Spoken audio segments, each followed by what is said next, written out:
ওই যে আরেকজন স্যার একটু দিকে জি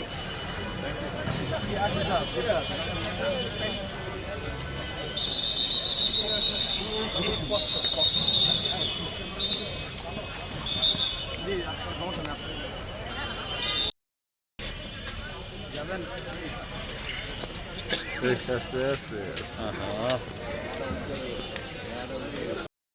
সম্মানিত সাংবাদিকবৃন্দ, আসসালামু আলাইকুম।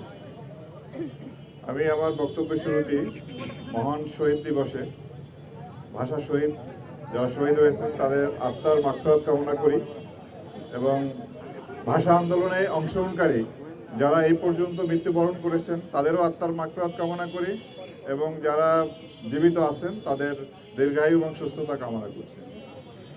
আর কয়েক ঘন্টা পরই রাত 12টা 1 মিনিটে আমাদের এখানকার যে কার্যক্রম সেটি শুরু হবে। তো আমরা এই অনুষ্ঠানটি সুন্দর এবং সুষ্ঠুভাবে সম্পন্ন করার জন্য, নিরাপদ রাখার জন্য সব ধরনের ব্যবস্থাই রেখেছি। অন্যান্য সকল আইন শৃঙ্খলা রক্ষাকারী বাহিনীর সাথে সমন্বয় করে র্যাপিড অ্যাকশন ব্যাটালিয়নও আমাদের ফোর্স এখানে মোতায়েন করেছি। আমাদের ইনার প্যারিমিটার, আউটার প্যারিমিটারে আমাদের ফোর্স আছে এবং আমরা কয়েকটা সেক্টরে ভাগ করেছি। প্রত্যেকটা সেক্টরেই আমাদের ফুট পেট্রোল, গাড়ির পেট্রোল এবং স্ট্রাইকিং রিজার্ভ থাকবে।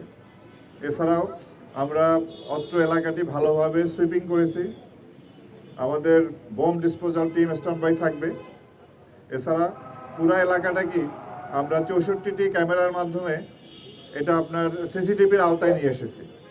তা আমরা আশা করি যে পরিমাণ নিরাপত্তা ব্যবস্থা আমরা গ্রহণ করেছি তা আমরা নিরাপত্তার সাথে নিরাপদেই এই অনুষ্ঠানটি সম্পন্ন করতে পারবো এবং পাশাপাশি আমরা সারা দেশব্যাপী আপনারা জানেন যে ভাষা শহীদদের প্রতি গভীর শ্রদ্ধা নিবেদন করা হয়।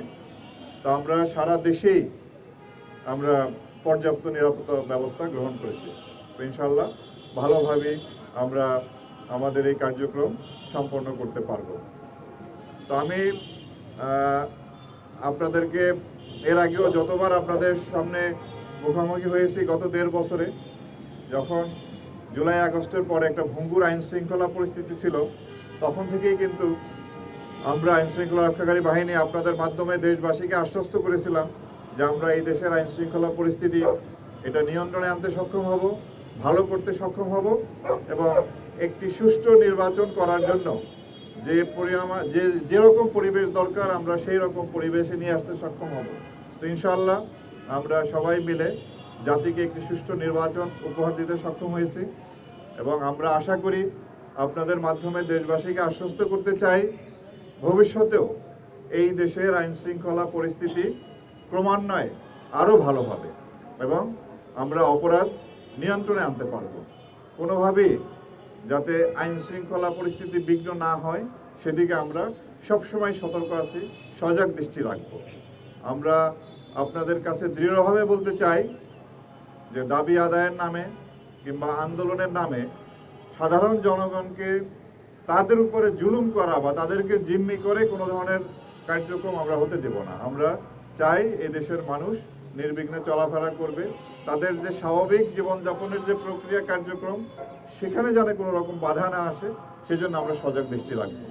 তো আমরা আশা করি আপনাদের সহায়তা নিয়ে, দেশবাসীর সহায়তা নিয়ে এই দেশের আইন শৃঙ্খলা পরিস্থিতি ক্রমান্বয়ে আরও ভালো হবে, অপরাধ নিয়ন্ত্রণে আসবে এবং একটি সুন্দর একটি দেশ আমরা উপহার দিতে পারবো দেশবাসীকে, ভালো একটি পরিবেশ। সেই আশাবাদ ব্যক্ত করে আমার বক্তব্য শেষ করছি। ধন্যবাদ আপনাদের।